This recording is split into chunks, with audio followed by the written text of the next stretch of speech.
अल्लाह ने हमें मुसलमान के घर में पैदा किया। माँ बहनें, ये अल्लाह का हम पर बहुत बड़ा एहसान है।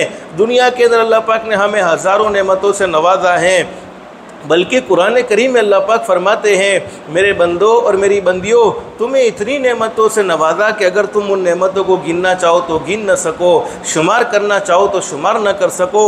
तो किसी नेमत को हम गिनना चाहे, शुमार करना चाहे, नहीं शुमार कर सकते हैं, नहीं गिन सकते हैं। जैसे आसमान का एक एक सितारा अल्लाह की नेमत है, कोई सितारों को गिनना चाहे तो नहीं गिन सकता है। बारिश का एक एक कतरा अल्लाह की नेमत है, कोई बारिश के कतरात को गिनना चाहे तो नहीं गिन सकता है। हमारे जिस्म का, हमारे बदन का, हमारी बॉडी का एक एक बाल अल्लाह की नेमत है, कोई जिस्म के बालों को, कोई बॉडी के बालों को, कोई बदन के बालों को गिनना चाहे तो नहीं गिन सकता है। हमारी हर सांस का आना और सांस का जाना ये अल्लाह की बहुत बड़ी नेमत है। कोई सांस के आने जाने को गिनना चाहे तो नहीं गिन सकता है।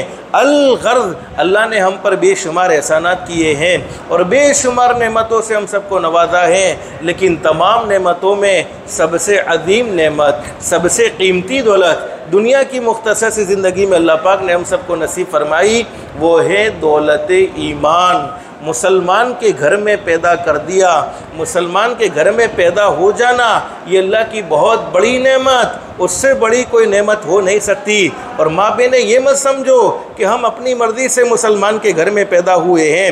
कुरान करीम में अल्लाह रब्बुल आलमीन फरमाते, बलिल्लाहु यमुन्नु अलैकुम अन हदाकुम लिल ईमान इन कुंतुम सादिकीन। अल्लाह फरमाते, मेरे बंदो और मेरी बंदियों, ये तो मैंने तुम पर एहसान का मामला किया है, फ़ज़ल का मामला किया है, करम का मामला किया है कि तुम्हें ईमान की दौलत से माला माल फरमा दिया, मुसलमान के घर में पैदा कर दिया। अल्लाह कुरान करीम में फरमाते, अगर मैं चाहता तो तुमको यहूदी के घर में भी पैदा कर सकता था, मैं चाहता तो तुमको ईसाई के घर में भी पैदा कर सकता था, मैं चाहता तो तुमको मजूसी के घर में भी पैदा कर सकता था। लेकिन अल्लाह ने हम पर कितना बड़ा करम का और कितना बड़ा फ़ज़ल का मामला फरमाया कि ईमान की दौलत से अल्लाह पाक ने हमें माला माल फरमा दिया और मुसलमान के घर में पैदा कर दिया। मुसलमान के घर में पैदा हो जाना ये अल्लाह की बहुत बड़ी नेमत है, लेकिन ईमान को मौत तक बचा कर रखना और ईमान की हालत में दुनिया से जाना ये उससे भी बड़ी नेमत है।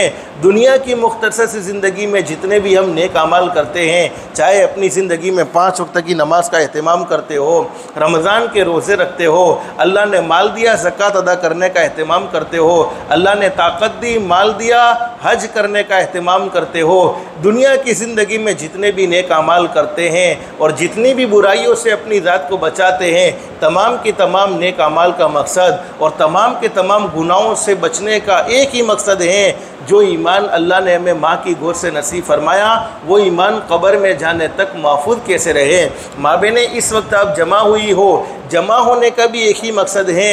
अल्लाह ने हमें मुसलमान के घर में पैदा फरमाया, ईमान की दौलत से माला माल फरमाया, वो ईमान कब्र में जाने तक सलामत कैसे रहे, बच कैसे जाए।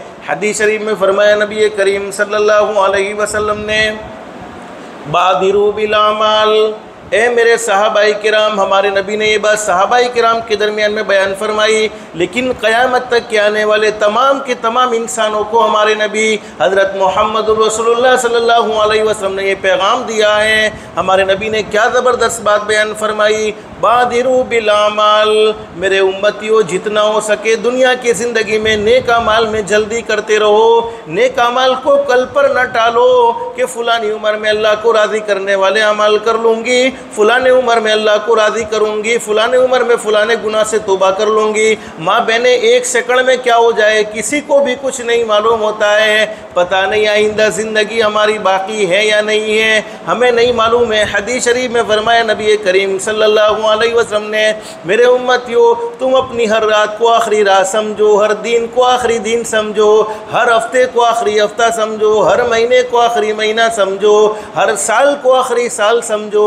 न मालूम किस वक्त हमें मालिक के कायनात की तरफ से बुलावा आ जाए, उस वक्त तक कोई किसी को बचा नहीं सकता है और कोई किसी के काम नहीं आ सकता है। हमारे नबी ने फरमाया नेक अमाल में जल्दी कर लो, उस वक्त तक के आने से पहले पहले कि अंधेरी रात के टुकड़ों की तरह नए नए फितने तुम्हें देखने को मिलेंगे।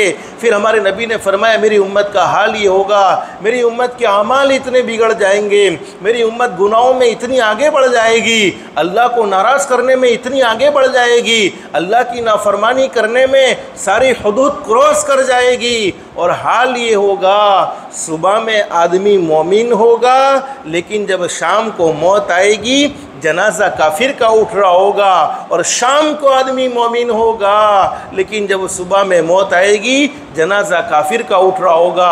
अल्लाह हम सब की हिफाजत फरमाए।